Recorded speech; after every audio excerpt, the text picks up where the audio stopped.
Lo que no sabías, lo que no imaginabas. Los sábados de 10 a 12 de la noche en Terra Incógnita. Noticias, misterio, historia, ciencia, cultura. Recuerda, todos los sábados de 10 a 12 de la noche, zarpa con nosotros, rumbo a Terra Incógnita.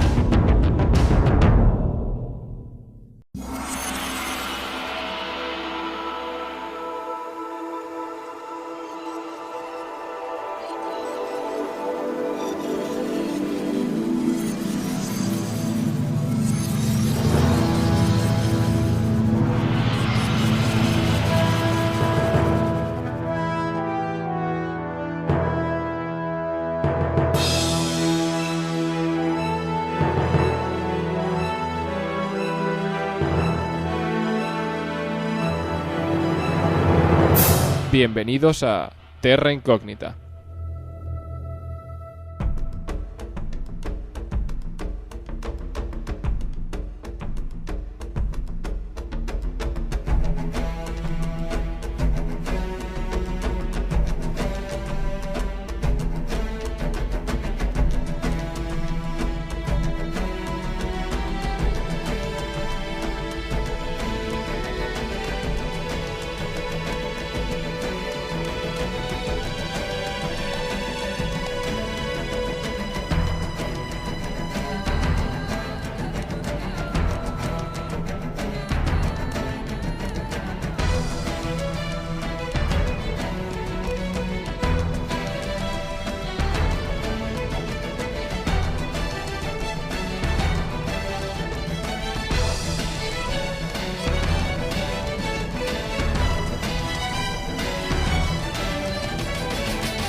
Bienvenidos una semana más a Terra Incógnita, vuestro programa de misterios y enigmas favorito que hacemos, como sabéis, desde Radio Despí.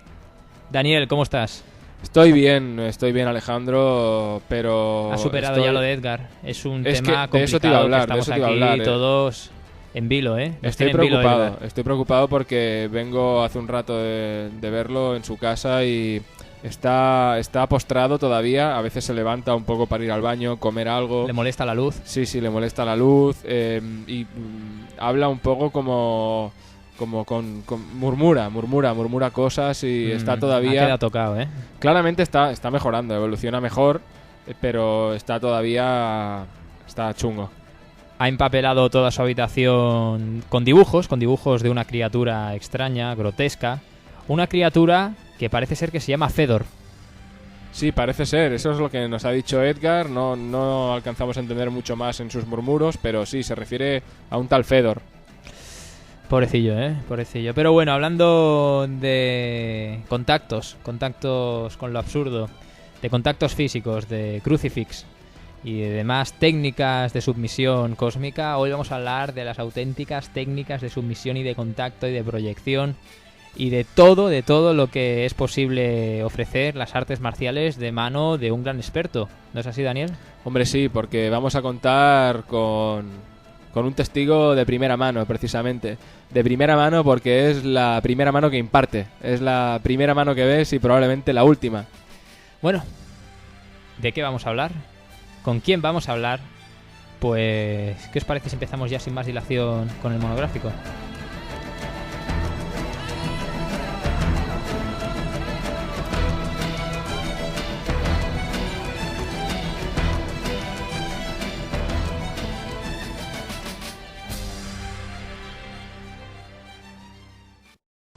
Primero, un precalentamiento visual.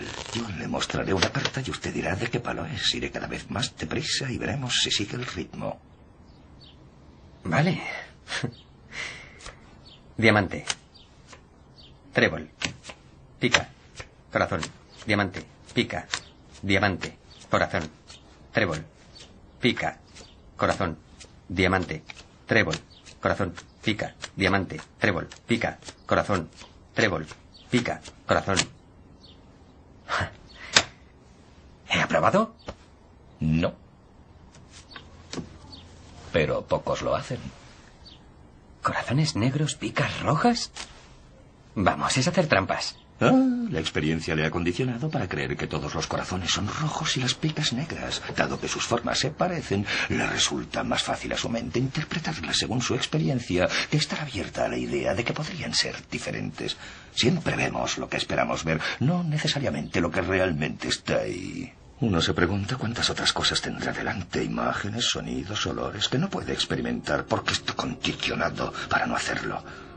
La buena noticia es que si repetimos la prueba, la aprobará. En cuanto tome conciencia de que pueden haber corazones negros y picas rojas, podrá percibirlos.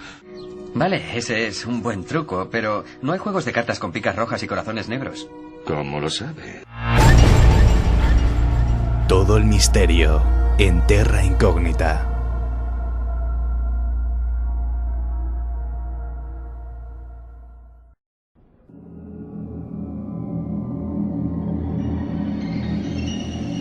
Si te interesa lo sorprendente, lo inquietante, lo inexplicable o lo desconocido, no faltes a tu cita semanal con los monográficos de Terra Incógnita.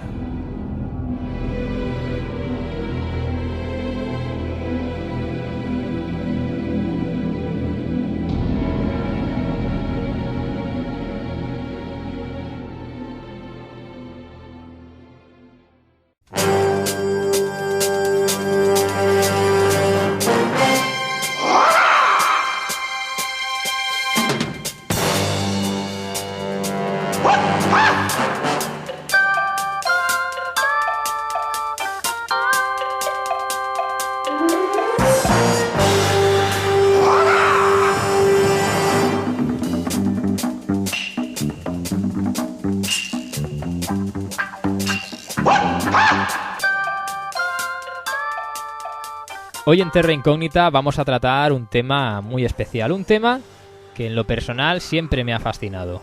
Vamos a hablaros de las artes marciales, concretamente de las técnicas legendarias, por así decirlo, y algún que otro fraude que todos habremos visto en una película y que todos pensamos, esto es imposible de que suceda en la realidad. ¿Estáis seguros? Bueno, me gustan las artes marciales, pero no soy ningún experto. Hay gente, Daniel, que es un poco más experta que yo, ¿verdad? Un poquito. Hombre, pues sí, porque el invitado que tenemos hoy... Tela marinera, ¿eh? No vamos a hablar simplemente... De cualquiera, ¿eh? No vamos a hablar de cualquiera. No vamos a hablar de cualquiera. No vamos a hablar con todos los respetos, con un profesor normal y corriente de gimnasio. No vamos a hablar con nuestro colega que hace artes marciales mixtas. No. Vamos a hablar con nada más y nada menos que con Eduardo Lurueña. ¿Y quién es Eduardo Lurueña, Alejandro? Pues aparte de uno de nuestros oyentes más fieles a lo largo de toda la historia de nuestro programa, pues es una persona que, no es nada especial. Tiene 8 títulos mundiales de artes marciales, de Kung Fu. Y no sé, ¿a ti esto qué te dice, Daniel? ¿Qué sientes cuando sabes que vas a hablar con una persona que es 8 veces campeona del mundo de Kung Fu? Hombre, pues me da un poquito de respeto. ¿Y si yo te digo que Eduardo Lurueña puede pegar utilizando su energía vital? ¿No te sientes más intimidado? ¿Que te pueda golpear desde la distancia? Hombre, sobre todo que me lo digas así ahora, ¿sabes? Al otro lado del micro. ¿O que te pueda concentrar una onda acústica con tal potencia que estalle en tu auricular? Alejandro, no le des ideas, Alejandro, no le des ideas. No. Bueno, lo dicho, estamos, oyentes, con el auténtico privilegio de contar con una leyenda viva de las artes marciales y que para nuestro honor es uno de nuestros oyentes, como he dicho, más fieles. Eduardo, bienvenido por fin a Terra Incógnita. ¿Cómo estás? Muy bien, gracias por la presentación. Sí, te estoy dejando aquí un tío súper agresivo, pero no. En realidad, Eduardo es un tío que controla mucho las artes marciales, tiene un sentido común, tiene un espíritu vital muy grande, creo yo, muy grande. Yo que lo he conocido en persona, como sabéis, cuando estuvo en Barcelona, pues ya hace cerca de un mes o así. Pero, Eduardo, tú ¿cómo os quedaste con nosotros? Yo creo que esta tiene que ser la primera pregunta obligada que te tengo que hacer. La pregunta vanidosa. O sea, tenemos aquí al 8 o 9 veces campeón del mundo de Kung Fu y tú te dedicas a que la mejor pregunta es cómo nos conoció él. ¿Cómo un tío que es 8 veces campeón del mundo Nosotros de Kung Fu? somos 8 veces campeones del mundo de radio. No, Daniel, pero quiero decir, ¿cómo es posible que un tío como Eduardo, con su categoría, con su palmarés de 8 títulos mundiales, es capaz de escuchar un programa como el nuestro? ¿A qué se debe este honor? La verdad es que me gustan mucho todos estos temas del misterio, ya que estoy deseando siempre aprender y descubrir cosas nuevas. A través de mi experiencia y de mis viajes por el mundo, pues bueno, me han ocurrido muchas cosas y eso, estoy dispuesto siempre a aprender. Y bueno, y la casualidad dio que mi hermano dio por un programa de casualidad de vuestro, de Terra Incógnita, me lo recomendó y bueno, empecé a escucharlo y la verdad es que me enganché. Sobre todo a partir del programa 99 de los distintos tipos de monoides, es un programa muy divertido. Sobre todo no solamente el hecho de que hable de temas del misterio de una manera seria, sino también cómo lo contáis y se hace la verdad es que muy ameno y paso buenos ratos escuchando. También gracias a eso no es como los demás programas que se hace un poco más monótono y aburrido, y cuando bueno he tenido que viajar muchos días solo para competir o hacer cualquier cosa en Estados Unidos, pues me llevaba a vuestros programas y se hacía bastante, la verdad es que hacía una buena compañía. Tú te estás enterando, Daniel, cuando se va a competir a Estados Unidos, sí. Eduardo se lleva Terra Incógnita. Sí, escucha programas de humanoides. Sí. Es fantástico, la verdad, es fantástico. Y eso, la verdad es que nosotros le agradecemos porque no es fácil muchas veces intentar encontrar temas que no se hayan hablado aquí en España todavía. Que al final yo creo que nos vamos a acabar haciendo profesores de inglés prácticamente, porque información en español poca. Por no decir ninguna. Sí, y también expertos que sepan hablar con propiedad de estos temas tan raros que encontramos. En español, pues son pocos. Pero fíjate, mira quién tenemos aquí, pues al otro lado de Skype. Y bueno, gracias también a tu hermano Fernando, ¿no? Que fue quien nos presentó de alguna manera, nos presentó por las ondas. Y Eduardo, ¿cómo te dio por esto de las artes marciales? ¿Cuál fue tus inicios? ¿Tuviste algún tipo de inspiración? ¿Dragon Ball? La verdad es que sí, en aquella época había Dragon Ball, pero y la verdad es que todos los muchachos de aquella época lo veíamos, pero mi primera inspiración fue mi padre, que a los 4 años él había hecho karate, pues me inculcó un poco la mentalidad de artes marciales, me apuntó a karate y bueno, ya buscaba algo más espiritual, más profundo y otra cosa, y ya empecé a hacer Kung Fu con 13-14 años.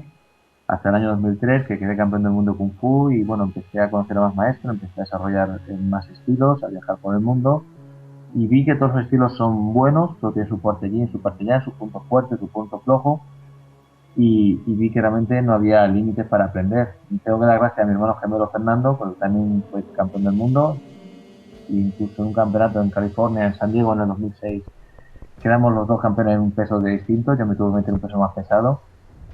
Y los dos entrenamos de sol a sol todos los días y al final por resultado llegó. Simplemente el no rendirse, seguir adelante porque todos tenemos bajones y bueno, la verdad es que es toda una experiencia en mi vida y agradecer todo lo que me ha ocurrido. Tú fíjate qué orgullo, Daniel, ¿eh? Los dos hermanos gemelos que llegaron a ser campeones del mundo. Eso es mágico.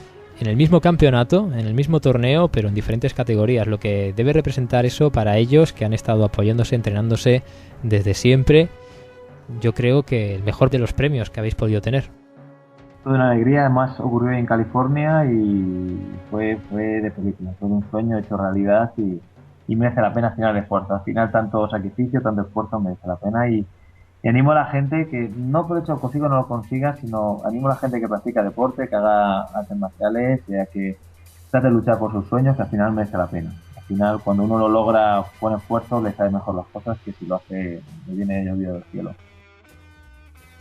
Ahora le voy a preguntar a mi compañero Daniel, que él es más de Steven Seagal, Dale con Steven Seagal. No, tú eres de Steven Steven Seagal. No, yo soy más, tú sabes que yo soy más de Pride, de UFC, de cosas de Sí, pero Steven Seagal te cae simpático. A mí me gusta ver a la gente en situaciones ridículas, en las que no hace uso del bloqueo, que es el famoso vídeo, en fin, da igual, no lo voy a comentar porque... Sí, da igual. Yo lo que te quería preguntar realmente es, para ti, Daniel, ¿qué es el Kung Fu? ¿Cómo lo definirías? Pues precisamente esa es la pregunta que yo le quiero hacer a Eduardo, porque todos tenemos un poco, los que no hemos, digamos, sabido demasiado a lo largo de nuestra vida sobre las artes marciales, no las hemos practicado ni demás, tenemos el mito de que el Kung Fu pues es básicamente lo que está en las películas de Bruce Lee y lo que salía en el Street Fighter cuando te de cogías... Jackie Chan, no te olvides de Jackie Chan. Sí, pero ves, a mí Jackie Chan nunca me Bruce hizo mucha gracia. Bruce Lee hacía Jeet Kune Do. Pues fíjate, mi ignorancia. Bueno, Por eso la pregunta aquí es para Eduardo, que nos defina un poco a los profanos en qué consiste realmente el Kung Fu y sobre todo en qué trasciende el Kung Fu más allá del mero arte marcial, de ataque y defensa, básicamente. Bueno, pues el Kung Fu es la madre de las artes marciales y bueno, tiene milenios de antigüedad. Digamos que no se hizo por el hecho de patear el culo a la gente, sino para un desarrollo más profundo, más espiritual. Digamos que en el año 525 a.C., pues un príncipe de la India, de la casta de los guerreros, llamado Bodhidharma, pues aprendía de un alumno del linaje directo de Buda, se llama el maestro Pratnatara, y antes de morir le dijo que fuera a China a enseñar a transmitir sus enseñanzas.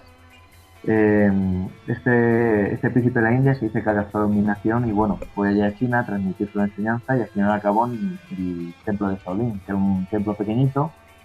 Y bueno, allí como los monjes no aguantaban largas sesiones de meditación, pues empezó a mezclar movimientos basados en la naturaleza, gracias a sus conocimientos y del arte de la guerra que ya conocía, con lo que fortaleció a los monjes de Shaolin y bueno, estos pobres monjes en principio siempre los atracaban y bueno, intentaron atracarlos varias veces y ellos pues se defendían bien y pateaban a los agresores.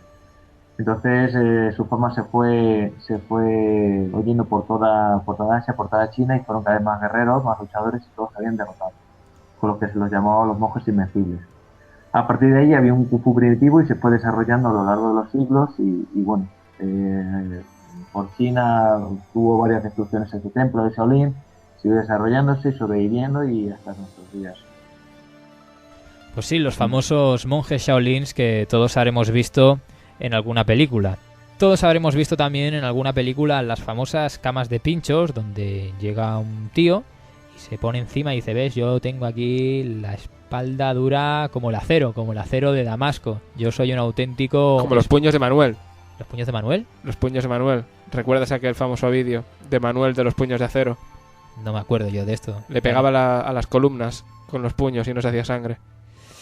Si yo te contara, o si la persona que te lo tiene que contar, que lo tienes al otro lado, te contara a qué se dedicaba para entrenar, a qué golpeaba para tener realmente los puños de acero, que ya nos lo dirás después, Eduardo. Pero bueno, no. Esto a lo que iba, las famosas camas de pinchos. ¿Esto también es de los monjes Shaolin o más bien es de individuos del circo Barnum? Del circo Barnum o de algunos que rondan por la India como fakires. ¿Esto tiene truco? ¿Tiene truco? Me parece que sí, ¿no? Yo creo que esto es un truco conocido por todos, pero me gustaría escuchar tu explicación.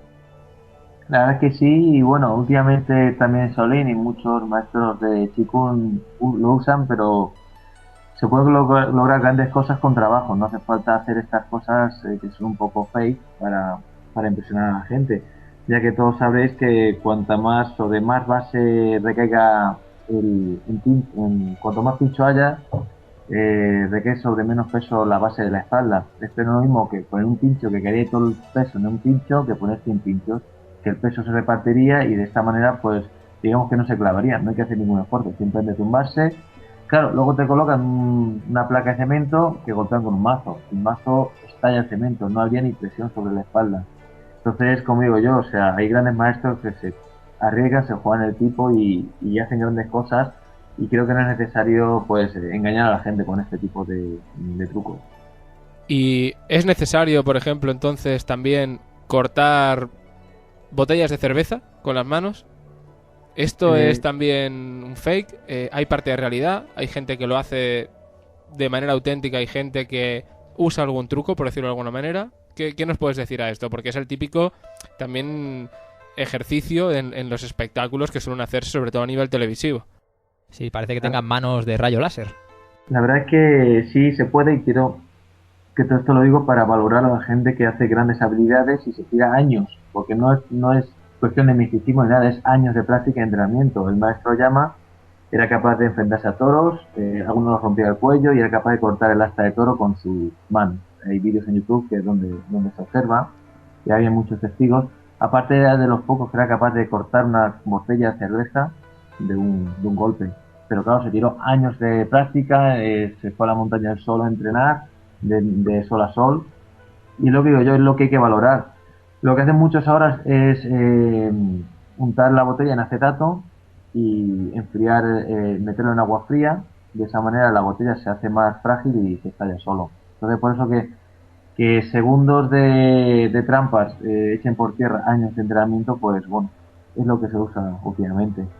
Oye, Eduardo, y una cosa que no entiendo es ¿qué es lo que hace que tanto si se hace de manera auténtica y dedicándole realmente años de esfuerzo a ello o utilizando el truco, en ambas maneras, qué es físicamente lo que explica que la base de la botella, la parte inferior, después del corte, no se mueva ni un solo centímetro?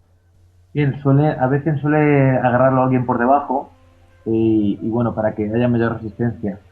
En cuanto a Aoyama, yo lo que le he visto es sobre todo velocidad y haber dado miles y miles de golpes y confianza. Cuando uno tiene duda es como el cortar la cabeza con la katana. Si tú puedes matar a un tío, pero para cortarlo requieres velocidad, precisión, técnica, un conjunto de cosas que bueno, que lo hacen que esto esté al alcance de poco. También hay otros casos famosos de trucos, de ilusionismo, casi podríamos decir, de fraude con esto de las grandes proezas del cuerpo, como por ejemplo a la hora de resistir el empuje de una lanza y que ésta se dobla y no se clave en el cuerpo. O también, por ejemplo, gente que es capaz de romper metales con la cabeza. ¿Qué nos puedes contar acerca de estos fraudes? Bueno, en cuanto a lo de doblar la lanza que se pone en el cuello, lo que hacen es empujar hacia abajo hacia adelante, con lo que consigue que no haya presión sobre el propio cuerpo. Yo lo he visto con bambú y tiene bastante mérito, pero claro, una lanza de verdad, una lanza de madera que usas para la guerra no se dobla, porque si se dobla y encima se queda, como he visto yo de maestros de Qigong, o vuelve a su sitio se parte, pero no puede quedarse doblado. Entonces, claro, entonces además cogen lanzas de más de 2 metros, con lo que es más fácil doblarlo. En cuanto al romper metal con la cabeza, pues bueno, yo tengo un amigo con el que he entrenado, allí de Shanghai, de los 7 de Shanghai. Participó en la película Siete Espadas y enseñó a Donnie Yen en manejo de la espada para esa película. Y estuve trabajando con él, la verdad es que fue una experiencia grata entrenar con él, y él me contaba que bueno, que el metal que usaban está prácticamente trucado, allí me lo dijo en primera persona, como lo hacían, y claro, un metal o se dobla o si es fino con una espada se rompe, pero un metal tan gordo no se estalla. O sea que simplemente ver la reacción del metal, uno claro, puede ver que no es un metal real. Otro de los espectáculos que se suelen hacer muchas veces también es el de, que a mí siempre me ha llamado la atención, andar sobre 2 cuchillas. ¿Pero por qué siempre sobre 2 y no sobre una? Básicamente porque se reparte el peso, como he dicho antes. Además, ponen a niños que pesan muy poco, 20 kilos así, con lo que al andar, o 25 kilos, pues esas cuchillas jamás llegan a clavarse. Aparte me hace gracia porque rompen un pepino sobre esas cuchillas, pero de una manera, digamos, no sobre las 2. Sobre una, cortan mejor sobre una que sobre 2. Claro, dice, prueba a cortarla sobre 2 a ver si es capaz de cortar todo el pepino. Pero bueno, es algo que suelen hacer muchos esos espectáculos y como yo, los grandes maestros no necesitan de hacer eso. Yo creo que con entrenamiento y años de práctica la gente podría abrir su mente un poco a todas estas cosas increíbles dentro de las artes marciales. Has transmitido un mensaje bastante positivo y que espero que anime a la gente a que conciba las artes marciales más allá que como un deporte, como unas prácticas de combate, unas cosas agresivas, sino y también pues no aptas para todos los públicos. Tú abogas a que cualquiera, con la mente abierta, con dedicación, sin miedo, sin dudar, es capaz de lograr todo lo que se proponga. Y en las artes marciales esta máxima también se cumple. ¿Me equivoco? Sí, no te equivocas, totalmente cierto. Y bueno, hay muchos maestros que dicen que no puedes hacerlo. Antiguamente en China, por ejemplo, pues el maestro Kung Fu era el juez y el que, bueno, cobraban lingotes de oro y era el que tenía el poder en el pueblo. Entonces no enseñaba a todo al alumno diciendo que era como si era algo místico, algo difícil, con lo que, bueno, evitaba exponerse a que el alumno más aventajado le asesinara y se quedara con toda esa riqueza. Pero ahora, bueno, que se ha abierto Occidente y tenemos una mentalidad más abierta, pues darnos cuenta que no todo es tan místico y misterioso, sino que está al alcance de la mano de cualquiera. No tienes que tener los ojos rasgados para lograr grandes cosas. Y siguiendo con los fraudes, a Daniel siempre le ha llamado la atención una cosa que es los Hombre. testículos de hierro. Sí, la famosa resistencia brutal, digamos, primigenia de ciertas personas a las patadas en los genitales. Del mismo modo que también gente a la que, bueno, pues le golpeas de una manera terriblemente fuerte en el pecho, en el abdomen y demás, y es que ni se inmutan. Eso, ¿cómo es posible? Los famosos camisas de hierro. Sí, la verdad es que, bueno, en cuestión a los genitales, pues requiere su técnica y su práctica. La técnica consiste en echar hacia atrás saber retraer los genitales hacia adentro y hacia atrás, y también de esta manera lo protege lo que es el hueso pélvico. Entonces cuando golpean no da de lleno los genitales. Aparte, mucha gente lo que hace es cuando recibe el golpe saltar un poco hacia arriba y absorbe la fuerza. Conscientemente también el alumno que golpea pues no da con toda su fuerza, pero realmente no impacta lleno en los genitales. Como he dicho yo, requiere su técnica y su trabajo, pero bueno, es un poco más o menos el secreto cómo se hace. En Claro. cuanto a la camisa de hierro, Sí. pues eso, también depende de quién lo practique. Hay gente que se rompe trozos de madera, pero claro, palos de madera cuadrados o redondos muy largos, que es de pino, y el pino se rompe fácilmente, pero hay gente que sí que resiste auténticos golpes. La técnica de camisa de hierro trata de condensar la energía chi, la respiración, y formar como si tu cuerpo fuera un neumático para poder absorber mejor los golpes. Y bueno, sí que hay técnicas muy eficaces de camisa de hierro, a través de la respiración y de la concentración. Y de la visualización, ya que visualizándolo bien, mis células, mis músculos pueden resistir mejor los impactos y los golpes.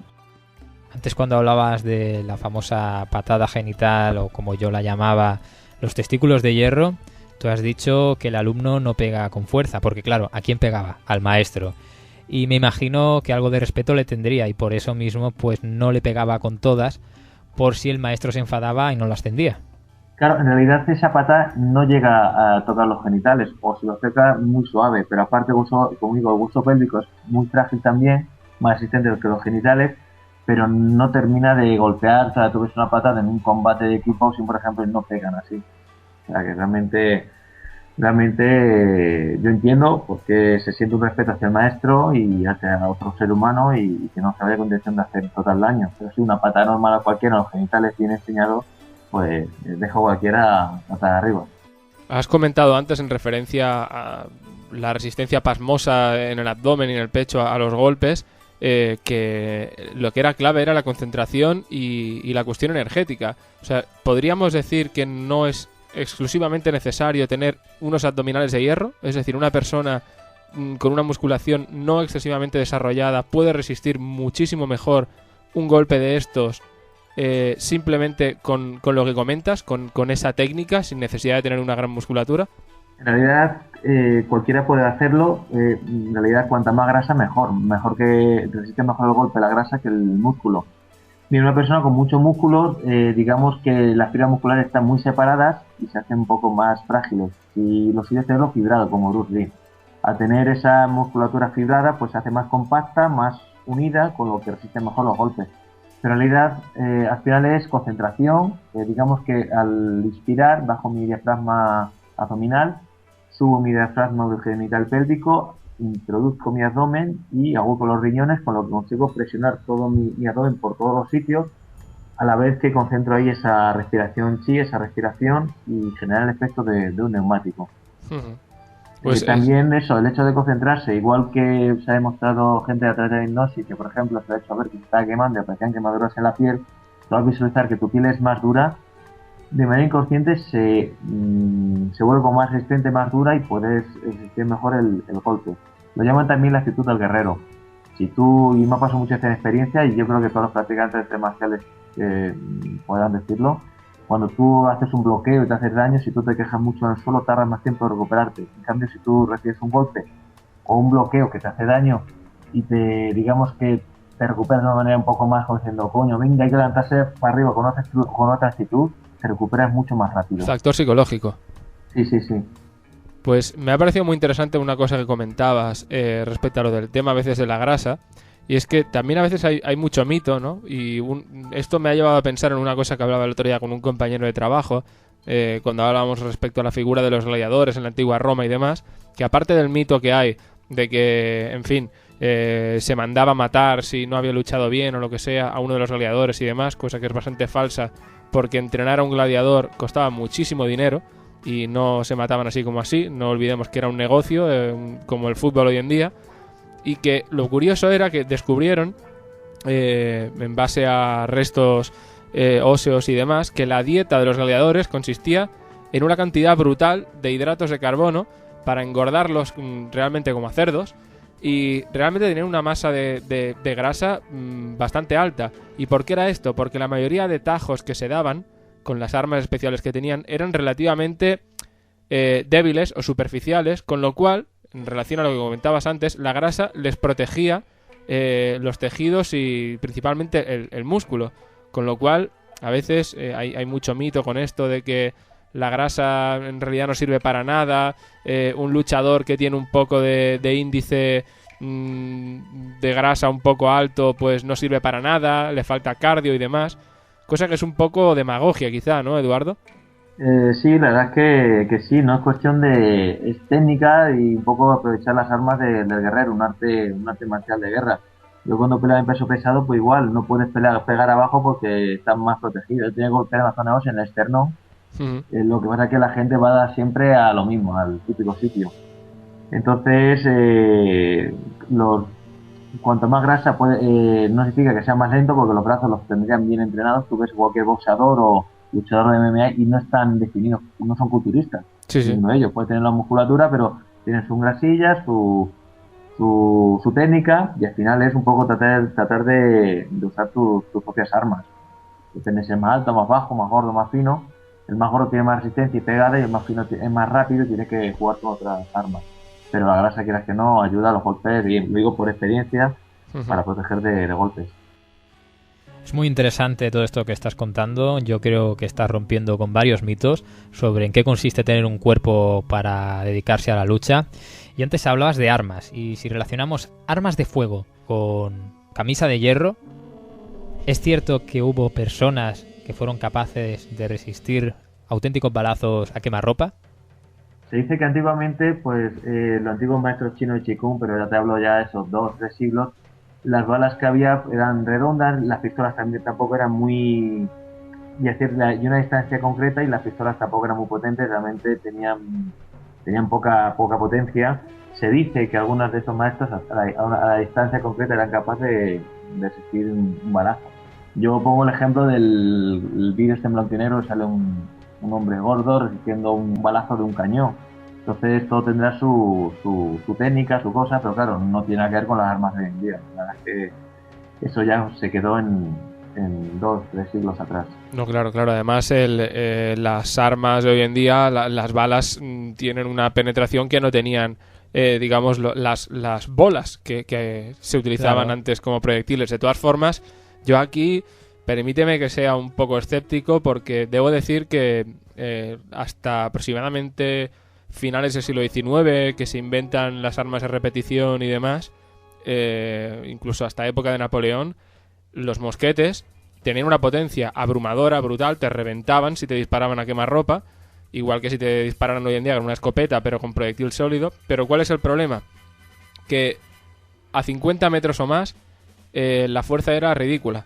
Claro, pues incluso a 30, 40 metros, aparte de que la, digamos, puntería era una cuestión de suerte, no es la misma fuerza. O sea, podría ser que, digamos, a esa velocidad, un disparo a 40-50 metros, pues igual alguien fuera capaz de resistirlo, porque igual el golpe no sería igual de fuerte que el de alguien golpeando con el puño en pleno hígado, por ejemplo.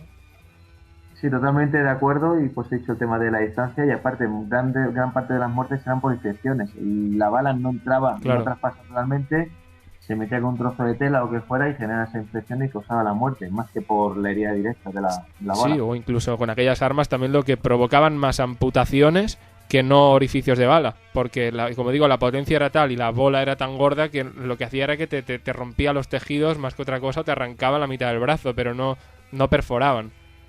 Eduardo, comentabas antes lo que tú entendías por actitud del guerrero, pero ¿en qué consiste realmente la actitud del guerrero? ¿En qué se diferencia un auténtico guerrero según tus términos, según los términos del Kung Fu, a simplemente una persona que, digamos, sabe defenderse un poco y mete mazazos? Bueno, pues simplemente decir que el dolor es información nerviosa, es una creación de mi mente para decirme cuando me he hecho un daño. Un guerrero o alguien que trabaja así, la actitud de guerrero es normal, simplemente el estar acostumbrado a entrenamiento diario, a ver si ha llegado un golpe. ¿Y qué ocurre? Que tu cerebro no entra en shock. Ya que yo tengo un alumno que trabaja donde las ambulancias y yo como una persona con una simple patada a los genitales pues se le para el corazón y tienen que reanimarle. En cambio yo conozco a un luchador profesional, pues esa persona en un combate se le reventó un testículo, le estaba molesto y el día siguiente fue para allá y se tuvieron que quitar y bueno, una cosa más. Digamos que el cerebro podía asimilar mejor esa información y no entraba en shock. Aparte de eso, pues bueno, también la actitud de guerrero pues tener una actitud optimista de ponerse en pie, de luchar. Y yo, por ejemplo, a todas las personas que hacen artes marciales sabrán que cuando recibes un golpe y empiezas a decir cómo me duele, te tiras medio en el suelo. Pero el momento que te pones, venga, te pongo en pie, que esto no es nada, aunque te duela, pero empiezas a decir que esto no es nada, es que enseguida te recuperas el golpe. Entonces, básicamente sería eso. O sea, que aquella máxima que dice que para convertirse en el auténtico guerrero, en un guerrero completo, hace falta entrenar tanto el cuerpo como la mente, es cierta, ¿no? Tú lo sabes bien. Sí, la verdad es que tanto en las artes marciales como en cualquier deporte, incluso los deportistas profesionales van con sus psicólogos y deben ser esa parte mental porque sin una la otra no funciona. Cuando te conocí, Eduardo, fue porque viniste a Barcelona a colaborar, como hemos dicho, en un reportaje para La Vanguardia. Y una de tus exhibiciones que tenías que hacer para demostrar pues tus proezas físicas y mentales de las artes marciales, en concreto del Kung Fu, consistió en resistir el empuje de 20 personas. En este caso, si no recuerdo mal, fueron menos, alrededor de 12 personas, pero así, como os lo estoy diciendo, puede pareceros una cosa imposible. Eduardo, ¿cómo es posible que hagas esto? Que consistía en que tú te pones, flexionas las rodillas, te pones en una posición determinada y pides que te empujen por el pecho, hacia atrás, y tú resistes, no cedes, no retrocedes. ¿Esto cómo es posible? ¿Cómo te lo montas? Es unir un poco de preparación física, pero sobre todo técnica, para saber encajar bien el cuerpo y el centro de gravedad y que el cuerpo resista mejor, y concentración, ya que llega un momento que el cuerpo tiene su límite y si no te concentras bien sales disparado hacia atrás. Aparte de eso, pues al haber una resistencia, pues la presión que recibe las costillas, mi caja torácica puede ser bastante grande y puede llegar a partir de las costillas. Entonces, para eso requiere también técnica de camisa de hierro, de respiración, de presión chi, a través de la concentración, para poder no solamente resistir el empuje, sino también que ese empuje no sea tan agresivo. La técnica esta consiste, por ejemplo, en modificar el llamado centro de gravedad del cuerpo. Puede ser, sí, pero en cierto modo también, como he dicho, si la espalda recibe todo el golpe, al final la acabas doblando y te acabas cayendo, o bien te acaban rompiendo una costilla, pues una presión de 20 personas o 10 personas es una burrada. El maestro Muriel Ueshiba también lo era capaz de realizar, y es cuestión de eso, concentración y técnica de colocación del cuerpo, y aparte de una preparación física, pero todo técnica y concentración. Y no dudar, porque si dudas posiblemente acabes con daños internos o con una costilla rota, o bien salga disparado hacia atrás y te des un buen culetazo. También te voy a hacer una cosa que, como digo, así la gente que no lo haya visto nunca y lo escuche por primera vez le sonará a ciencia ficción. Y es que Eduardo es capaz de, solo uniendo sus dos dedos índice de las manos, se pone los brazos, digamos, flexionados, como haciendo en jarra. Fuerza, en jarra, exactamente, y concentrándose, es capaz de resistir el empuje de muchas personas, de 20, de 30 personas. De 40 también. De 40 personas, es su récord personal y quiere y pretende, porque piensa que puede hacerlo, aguantar como 50 personas a cada lado de sus brazos, tirando de los brazos, le tiren y aún así Eduardo no separe los dedos índice ni un solo milímetro. Está ahí estoico, imperturbable. ¿Qué se siente cuando uno está haciendo eso, cuando está recibiendo esa presión al lado y al lado? La verdad es que se siente fuerza, porque lo que haces es relajarte. Aquí sí que es pura mental, pura concentración, ya que cuando están tirando de ti, pues los tendones son presionados. Cuando los tendones son los que dan la fuerza del brazo, entonces cuando se presionan, el brazo pierde su fuerza. Alejandro ha sido testigo de ello y ha tirado bien, y sabes que un buen tirón y te deja el brazo prácticamente con moratones y pierdes la fuerza enseguida. Entonces lo que haces es, lo que hago no es apretar sino relajarte. Yo lo que hago, me relajo, me vacío con meditación y me siento que soy uno con el universo, como dicen los maestros Zen. Y bueno, la última vez cuando mi récord estaba con 40 personas, que hice en Navalcán en sus fiestas, todo el pueblo, medio pueblo estuvo ahí tirando. Y bueno, es una manera de ver que la mente puede trascender a lo físico, de que el cuerpo sigue la mente y que puede lograrse cosas increíbles. Y para que vean los oyentes la de más cosas increíbles que se pueden lograr, y es con voluntad es importante que clarifique realmente esto que acabo de decir, de que no porque sea increíble para nuestra mente significa que sea imposible para la realidad comprobable. Y es que es posible incluso romper ladrillo con un dedo. O sea, literalmente, con un dedo. Esto, Eduardo, vamos a ver. No hay límites realmente. No hay límites para nuestro cuerpo. Bueno, comentabas antes de que romper los límites de la naturaleza. Yo pienso eso, que es tener un conocimiento más profundo de la naturaleza y darse cuenta de que se pueden hacer grandes cosas. El peor enemigo que tenemos son nosotros mismos, que empezamos a dudar, decir que no somos posibles de hacer esto, hacer lo otro. La gente empieza a decirte que no puedes ser capaz de hacerlo, pero al final, según vas trabajando, meditando, entrenando, te das cuenta de que se van haciendo más cosas y que una persona no lo ha hecho antes no significa que no se puede hacer. Y todo va por su evolución. Yo empecé rompiendo tejas finas de hormigón con 5 dedos, con 4, con 3, pasar el ladrillo, con 2 y con 1. Y lo que hago es vaciarme. Realmente sientes estas moléculas que soltamos como se disuelven o se apartan o se rompen. No sé cómo explicarlo con palabras porque se llega a un estado profundo de concentración. Uh-huh. Y los límites, pues bueno, lo dirá aquellas personas que lo trabajen, pero si la gente que dice no, es imposible y no lo ha hecho nunca en su vida, cuando una persona se dedica años a esto, ver que es capaz de romper, de hacer cualquier cosa. No digo romper límites, porque eso está ahí para el ser humano y para todo elemento de la naturaleza. Es entrenar, practicar y ver que se es capaz de hacerse. Pero todavía hay cosas que, estimados oyentes, parecen todavía más increíbles. Porque ya no estamos hablando de hacer cosas inhumanas prácticamente con nuestras extremidades y demás, sino que estamos ya hablando de la privación del sentido de la vista. Eso que tantas veces hemos visto en ciertas películas de luchar con los ojos tapados y que no sea una coreografía. Pues sí, en las últimas Olimpiadas de Artes Marciales celebradas en Londres en el mes de noviembre, pues a través de la meditación y mi trabajo había llegado pues a desarrollar pues ese sexto sentido, esa intuición. Y yo creo que todo nos habrá pasado, el ir caminando por la calle, el ver que una persona me mira o el pensar en una persona y que te llama justo en ese momento. Pues esto te desarrollaré un poquito más. A través de mi trabajo, pues bueno, cuando yo peleaba, pues sentía, sabía lo que iba a hacer el adversario antes de hacerlo. Y bueno, ya siguiente paso era con los ojos vendados en un combate real. Yo soy un profesional de ello, me dedico a ello. Si me lleva un golpe, pues me lo he llevado. Pero quería poner a prueba de una manera real y totalmente eficaz. Incluso es más fácil, ya que una persona de una manera agresiva percibe esa actitud desde antes que ocurra y te puedes anticipar. Pongo el ejemplo del experimento de japonés Emoto, con lo de la conciencia del agua.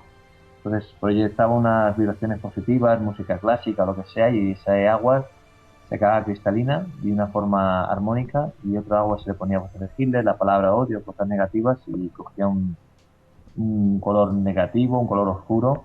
Entonces todas esas personas proyectamos eso, simplemente eso, cuando cierro los ojos, ahora todos los sentidos se potencian y digamos que tengo ventaja sobre mi adversario. Entre tu palmarés de medallas y campeonatos del mundo se encuentran 3 medallas de oro, como has dicho, de las últimas Olimpiadas de Artes Marciales celebradas el año pasado, pocos meses después de las oficiales de Londres 2012. Y una de estas medallas de oro fue por quedar campeón en la lucha sin poder ver al adversario. O sea que sabes mucho de esto, o sea, no lo dices por decir. Yo creo que si alguien hay capacitado y preparado para hablar de que estas cosas son posibles, eres tú, Eduardo. Te doy las gracias por ello. Y antes mencionabas también al famoso investigador Masaru Emoto. Como tú muy bien has dicho, en sus investigaciones a las que llamó, o en su libro al que llamó La memoria del agua, nos contaba que si al agua tú le hablabas, le ponías música relajante, o si por el contrario le insultabas, le ponías letreros con palabras malsonantes, en el primer caso las moléculas de agua adquirían, según siempre las investigaciones de Masaru Emoto y demás personas que investigaron sobre lo mismo e investigan sobre lo mismo, como digo, según el primer caso, donde se intenta transmitir buen rollo, energía positiva, las moléculas de agua adquirían una forma más simétrica, más elaborada, más perfecta, mientras que en el segundo caso, si le transmitías energía negativa al agua, según Masaru Emoto, como digo, las moléculas de agua adquirían una forma más amorfa, más aberrante. Eduardo, ¿tú crees realmente, y si es así quiero que animes un poco a la gente, que bueno, en realidad a lo largo de todo el programa te has ido dedicando a ello, a dar esperanza a que es posible, con buena voluntad, conseguir que el mundo, que el entorno, que tu oponente, que tu universo, todo lo que te rodea, sea bueno? Yo creo que sí. Aparte, como digo, no romper leyes de la naturaleza, sino el tener un conocimiento cada vez más profundo de ella. También podríamos poner el ejemplo del experimento de las rendijas, donde se ponía un poco de luz con una o con 2 rendijas y se veía que dependiendo del observador había un resultado u otro, con lo que se demostraba que la mente podía afectar, aunque sea a nivel subatómico, a la materia. Entonces yo creo que en estos tiempos de crisis, tener una actitud positiva, tener una mente creadora, creativa y no destructiva, ayuda a que tengamos un mundo mejor. Yo, gracias a Dios, con esa mentalidad, después de la experiencia que he tenido en la vida, se ha demostrado de que se puede. Incluso yo en la práctica también practico técnicas como el Reiki, que viene un poco también de una técnica japonesa, que es mandar esas buenas vibraciones a la gente y sin cobrar ni nada, porque es algo que sale de dentro. La gente, el resultado es increíble, cómo se alivian esos dolores y cualquiera puede hacerlo. Poner las manos a una persona que le duela algo o que esté mal y notar ese alivio enseguida y que se encuentra mucho mejor. Hay mucha gente donde cobran mucho dinero y todo, y realmente es algo natural del ser humano. Esa energía, esas buenas vibraciones, yo se lo digo a mi cuñada, a mis amigos, a mis alumnos, y lo aplican a sus familiares cuando tienen dolor y notan ese bienestar. Entonces, ¿por qué no lo aplicamos a la vida y al día a día si es algo natural al ser humano? Pues yo lo que no sé si es tan natural es lo que vi el otro día en un vídeo de YouTube en el que veía a un señor, un anciano, de unos 80 años más o menos, haciendo, ahora vais a decir todos, esto es un fraude, es imposible, estaba colgado de lo que fuera, con un arnés. No, un señor de 80 años haciendo el pino con el índice, sosteniendo todo su peso en un solo dedo. En un solo dedo, y además le veías que el dedo en la imagen ni siquiera temblaba. El dedo parecía, vamos, de hormigón armado. Esto, vamos a ver, es que es inconcebible casi, Eduardo. Claro, lo que comentaba, desde un principio empezamos a ver de que es algo imposible, entonces por eso se ha quedado un poco en el olvido, pero con trabajo, con desarrollo y se ve que es posible. O sea, la verdad es que es increíble ver a ese maestro hacer lo que hace. Yo lo he intentado hacer. Puedo hacerlo con 2 dedos y un poco, pero no llego al nivel de ese hombre, de ese maestro. Es trabajar. Bueno, tienes muchos años por delante todavía, Eduardo. Hasta los 80 y pico tienes tiempo. La verdad es que este hombre lo usaba antes de sus combates, presionaba a sus adversarios de esa manera, hacía el pino con un dedo y la verdad es que me pasa a mí eso y digo, es muy buena, me cojo la maleta y me voy. Ese era su paseo, ¿no? Hasta el ring, por decirlo de alguna manera. Entraba y decía, oye, mira, yo hago el pino con el índice y tú ya verás. Sí, la verdad es que hay representaciones, dibujos y escritos sobre esta persona, porque bueno, como comentaba, a 83 años, falleció ya hace unos años, pues a principios del siglo cuando peleaba, y lo hacía y dejaba a la gente boquiabierta. Y ver ese vídeo, una persona anciana como el maestro Muten de Dragon Ball, hacer esas cosas, y sobre todo lo agradable es ver que es real. Entonces, como digo yo, ¿por qué no empezamos a abrir nuestras mentes y usarlo en positivo? Trabajar y bueno, tener fuerza de voluntad para superar los obstáculos, no solamente en estas pruebas, sino de la vida diaria.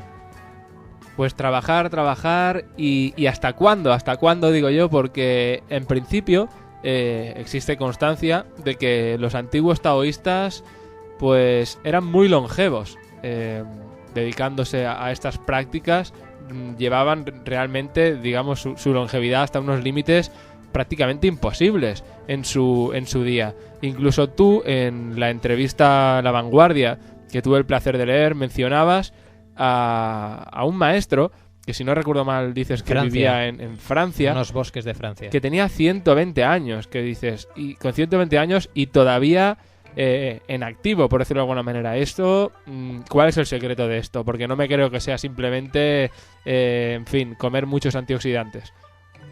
Sí, la verdad es que bueno, ya por naturaleza el cuerpo se sabe que puede prolongarse en su vida. Ha ocurrido muchas más veces. Lo único que el estrés, la ansiedad, los alimentos, el aire que respiramos en las ciudades nos restan años de vida, nos deteriora la vida. Pero los ejercicios correctos de Qigong, de alimentación, de hierbas, de tener una vida tranquila, equilibrada, pues ayuda y tener un objetivo en la vida mental también, porque si tiene otro objetivo en la vida, al final, igual como se ve la gente, cuando se jubila, van para abajo. Entonces, cuando una persona tiene un objetivo en la vida, pues digamos que su vida se prolonga para llegar a ello. Y si también eso, como he comentado antes, se vive sin estrés, tranquilo, con buena alimentación, pues y con los objetivos correctos de Qigong y de meditación, se es capaz de lograr vivir más de 100 años fácilmente. El problema es llegar a ese estado en nuestro día a día normal. Y no solo consiste este tipo de entrenamiento para vivir más años, sino también para ser más feliz. Y quizás estos dos factores estén muy relacionados. No sé, una actitud positiva cambia el mundo para bien, te hace sentir mejor, que es lo que tú a lo largo de todo el programa has ido defendiendo, cosa que es de agradecer tu actitud positiva, tu actitud de que todo es posible con entrenamiento, con dedicación, con tiempo, con voluntad, sin dudar, sin tener miedos, todo es posible.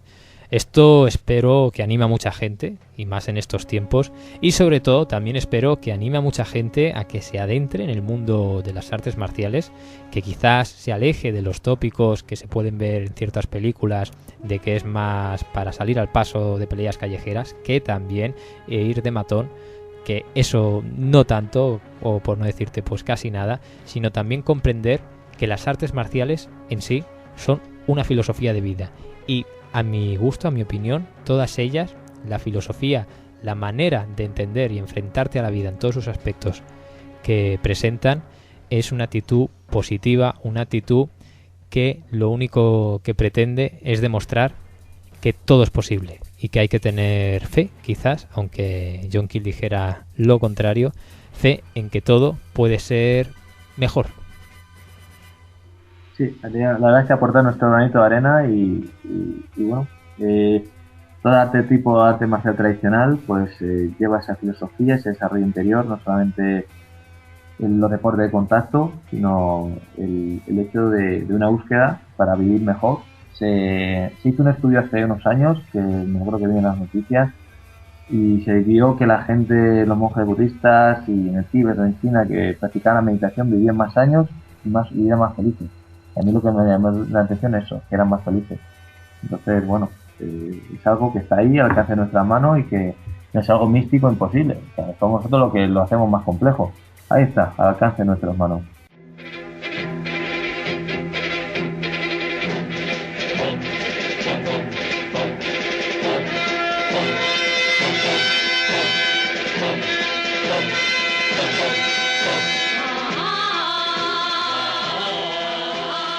Bueno, pues lamentablemente se nos va acabando el tiempo, pero todavía tenemos mucho de lo que hablar. Y es por eso que nos vamos a emplazar aquí a hablar en otra ocasión con Eduardo, porque, atención oyentes, queda la parte chunga, o al menos la parte que a mí realmente me deja un poco el mal cuerpo. ¿Sabéis esos típicos golpes un poco de Mortal Kombat, de Fatality? Exactamente. Arrancar corazón, cabezas, provocar golpes retardados de que a los 3 días de repente pues te quedas estéril, por decirlo de alguna manera. Y acabas desarrollando un cáncer testicular. O sea, brutalidades de estas que uno tiene que decir, esto es imposible, esto solo pasa en Mortal Kombat. Sí, seguro, pues es algo que veremos en la próxima ocasión cuando hablemos con Eduardo, entre otras cosas, no solo de esto, sino también de los orígenes de la acupuntura y otros asuntos. Eduardo, muchas gracias por haber estado hoy con nosotros. Ha sido un verdadero honor, como te puedes imaginar, que hayas participado en Terra Incógnita, tanto por ser uno de nuestros oyentes más fieles, que nos hace mucha ilusión, como por ser también pues un experto en artes marciales. Tu palmarés con ese medallero olímpico así lo acredita, pero sobre todo, y como espero que hayan podido percibir y ver los oyentes, Eduardo, eres una persona súper humilde, súper abierta, súper positiva, una buena persona que a Daniel, que no lo conocía, Daniel, yo creo que un poco viene, de respeto al principio. que yo creo que Daniel hoy se va a dormir un poquito mejor a su casa, va a abandonar esa vida de Max Payne que llevaba, ¿no es así? Hombre, Alejandro, no desveles. Y va a tener un poco más de esperanza. En fin. Muchas gracias por todo esto y bueno, la verdad es que es un placer estar aquí con vosotros hablando y bueno, que gracias por vosotros, por esta entrevista y por vuestra amistad y que bueno, que ya para la siguiente vez os enseñaré cómo arrancar alguna cabeza. Muy bien, pues gracias. Ojo que es verdad.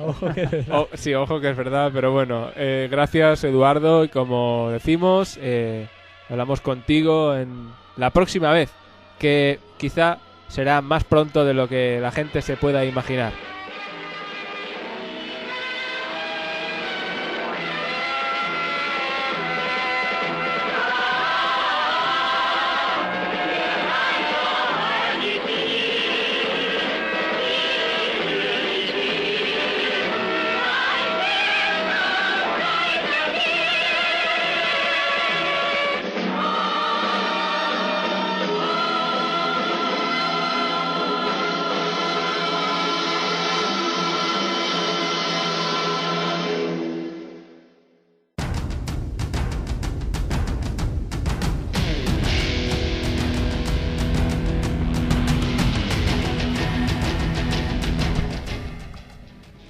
Y bien, Daniel, ¿qué te ha parecido Eduardo? Eduardo, un tío muy majo, pero sobre todo una persona que no deja de sorprenderte, la de cosas que puedes aprender con él.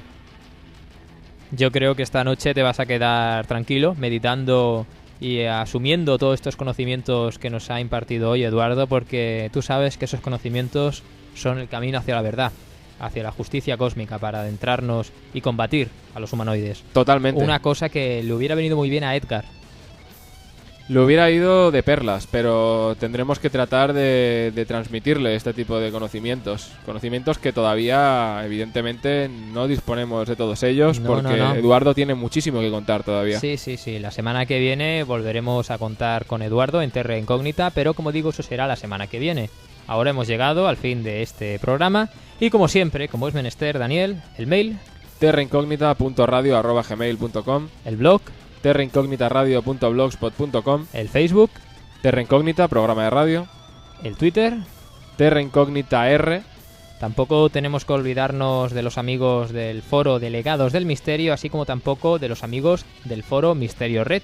Un saludo a todos ellos. Y de quién tampoco tenemos que olvidarnos, Daniel. De la eterna web, la eterna radio, Radio Edenex 24 horas, Radio del Misterio en internet, con el amigo Alberto Guzmán. www.edenex.es. Y la pregunta de la semana, ¿qué te parece, Daniel, si esta semana preguntamos y nos la puede contestar Eduardo la semana que viene? Algo así como, ¿vosotros creéis que es posible golpear al rival sin llegar a tocarlo? ¿Tú crees que es posible? O sea, con la mente me estás diciendo. Yo creo... lo veo complicado, ¿eh? Creo que no, pero de todas formas aguardaremos a vuestras respuestas, estimados oyentes, pero sobre todo la respuesta de Eduardo.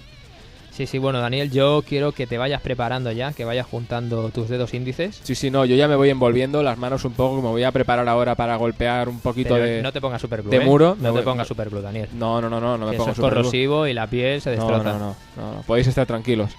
Bueno, hasta la semana que viene.